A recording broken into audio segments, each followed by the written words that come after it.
do what I do. Look, not only was Joy Reid factually wrong, but it's a blatant display for that Latino culture and their diversity. And her inability to grasp the complexities of these Latino people's identity and their voting pattern, it's emblematic of a broader problem within the liberal circles, a tendency to reduce people to simplistic categories and then shame them, right, for not conforming to this prescribed narrative. You don't tell us what to do. You're not the boss of us. You understand what I'm saying? I mean, to really understand, but think about it, I want you to understand, let's break this down. All right. These Cubans and these Central Americans and these South Americans, they voted for Trump because they rejected communism and they rejected that liberal arrogance. That's what they did. And to understand what these people did, first you got to understand the brutal realities of communism and socialism in their home countries. Okay? This is something that Joy Reid doesn't grasp. See, these people, they weren't swayed by this rhetoric of Kamala Harris. See, they were shaped by history and their personal experience. And they have a deep understanding of the devastation and consequences that oppressive political systems have. And for this lady, Joy Reid, I mean, they got food and bread lines down in Venezuela. They got inflation out the wazoo. The people in Cuba are still riding around in 1950 era's car. It's poverty out there. For all my passport bros, you've been to some of those places. You know what I'm talking about. So Joy Reid's remark was just ignorant. It's willful ignorance. She should know better. These people had to endure horrors under these regimes. I mean, for decades, Cubans lived under Fidel Castro, dictator. It was marked with political repression, poverty, and fear. And even that basic freedoms like freedom to speech, freedom of religion. Shout out to my man, Willis Addison. Thank you so much. We got 10, I need 20. That'll be plenty. Y'all make sure y'all contribute to the super chat. But in those places, the state controlled the economy. It left citizens in perpetual poverty. They took your money. In other words, imagine high taxes. That's what the Democrats do. Food shortages, lack of medical supplies, crumbling infrastructure. That was the norm. And so the Cubans fled that en masse. They risked their life to take rafts and shark-infested waters just to try to get to the United States. And so to Cubans, when they look at the current Democratic Party and its embrace of policies like wealth distribution, increased government control, you can't say what you want to say on social media. That's ideological policing of speech. That's uncomfortable. It's very similar to the propaganda and the promises of Fidel Castro.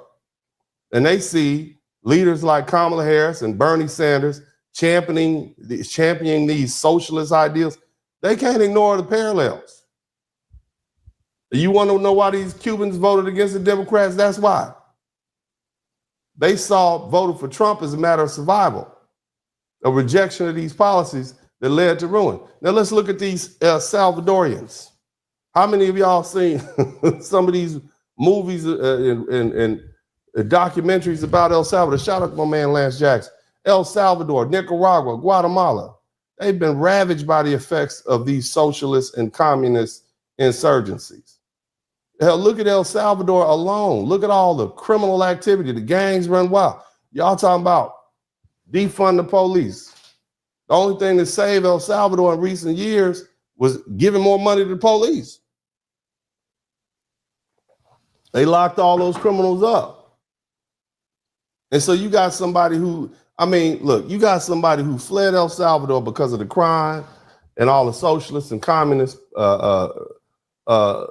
edicts and rulings, and you want them to vote for somebody who's spitting that same rhetoric? And let's talk about Nicaragua. Daniel Ortega's Sandinista government. You guys should know about the Sandinistas. The Iran-Contra affair, all that dope got shipped to the hood back in the 1970s and 80s. That government imposed brutal authoritarian rule. They suppressed opposition, and they turned a beautiful, promising country into an economic and political crap hole. That's what they did.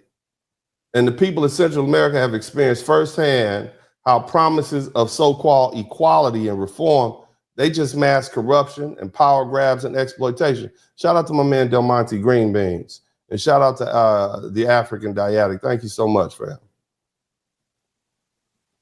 Okay, shout out to my man Killer the Gang. Now, Central Americans who immigrated to the United States, and I grew up with some of them in the 1980s. I remember when they showed up. And some of those kids, traumatized. You understand? Impoverished. I went to school with a lot of them. They came to the U.S. to escape those regimes and just to see the Democrat Party and the progressive agenda look so dangerously familiar to what they ran from. That heavy-handedness of this government control. Look at what they did to Donald Trump under these Democratic. That's reminiscent of some of these banana republics down in Central America. The erosion of personal freedoms. You can't say what you want to say on Facebook. They block you. And come to find out that was a conspiracy. Barack Obama sending a doggone IRS to audit people who had who dissented from what he said. And how they vilify people who speak against that's a hallmark of the same system that these folks fled. And so for them, Trump represented freedom. He represented capitalism, really, which is get it how you live. That's all capitalism is. You get what you keep what you make. And overall, it's a rejection of this creeping authoritarianism that they associate with the Democratic Party. I mean, hell, do we need to talk about Venezuela? All the passport bros, none of them go to Venezuela. You notice that? Venezuela under Nicolas Maduro and his socialist regime, that plunged the nation into chaos. And this was one of the wealthiest countries in Latin America. Venezuela now faces, widespread poverty. Not just inflation, but hyperinflation. You got people starving down there. You got people, they have to wait in line for hours just to get some bread. You got a headache, you got to wait in line 5 or 6 hours. You want to make a sandwich, you're going to wait in line for a few hours. And the government, if you have something bad to say, you just disappear. They silence you. And so you got millions of people fleeing the country. They're going to Brazil, they're going to Trinidad, they're going to Colombia, seeking refuge. Not just the US, they're everywhere. And so for Venezuelan Americans, when they hear this democratic rhetoric, this is how dangerous the Democrats have become. They promise to expand these so-called government programs, right? That's what they were saying in Venezuela. They promised to give free health care. That's what they were saying in Venezuela. They promised to redistribute wealth. What do you think that sounds like? It sounds like an alarm to these people from Venezuela because they remember the false promises made by the socialist government. That's what destroyed Venezuela. And when they see Kamala Harris and all these other Democratic leaders talking about these policies, they already know the outcome. That's what they escaped. And so their decision to vote for Donald Trump, it wasn't driven by ignorance, it was driven by the clarity of their experience. Look, these people cast their ballots for Trump because he represented a rejection of socialism, communism, and authoritarianism. And they valued his pro-capitalist policies and his stance on individual freedoms and his refusal to bow down to this lawfare and this progressive agenda and all these media types that was coming at him. Trump is talking about economic freedom, He was talking about limited government and strong borders, and that resonated with them. And that's the antithesis of what the system they fled. Again, these people said, we rather risk the chance of getting deported and having our families broke up than have America turn into one of these socialist countries. That's what they said. They knew what they were doing. It's the lesser of two evils. At least in America, you got a progress you can fight in court. They voted their best interests. They wanted to protect their families in the long run and the futures. And that's what they did. Because they know that those ideologies have been tried and tested and they lead to ruin.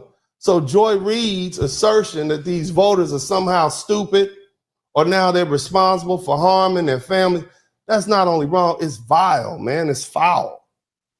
You're going to demonize people who suffered under these regimes for voting to prevent the same doggone thing from happening to the United States. It shows your level of ignorance and arrogance, and that's breathtaking. For a woman who they give a microphone and a camera to be on international TV every night. What's up? Welcome to the broadcast. This is Uncle D. People wash their ass in the tub, Kamala Harris. You would tune in to Uncle D. This black man talk, pull up, homie, take a seat. Don't be a shadow watcher every day. You learn something, then you earn something. Let them know and drop some money in the plate. It's getting cold, ladies, talking ratchet. Lizard King here, grab your coat, zip your jacket. Keep quiet for a second, close your jaw. Attorney Spurling, this ain't pearly, know the law. Talking Constitution, pushing pins when he shootin', give him that. Masculinity, just for the record, sprinkle that. You can keep your cat, gotta cut it. Only cat he rubbing, gotta love it. I call it Molly Buddy. Gotta vote your interest, voting earns. Presidential, this is for the money that I earn. When you gon' learn, my people, that evil mixed with evil. No matter what you're doing, baby, this ain't equal. Sometimes when you're special, you get hated. The test is for the best, you're damn right, my people made it. Uncle D, Blizzard King, you been served, gotta notice. Now black men out here know we winning, gotta hold it now. Uncle D, you been served, get your notice now. Black men out here know we winning, gotta hold it now. Uncle D, you been served, get your notice now. Black men out here know we winning, gotta hold it now. Uncle D, you been served, get your notice now. Black men out here know we winning, gotta hold it now. Hey man, I'll do what I do. Somebody need to whip your ass. Get up and whip him, Sweets. Hey, don't be putting the money in my hand all rough. Take your ass out here. You buy you a Flowbee and cut your own damn hair from now on.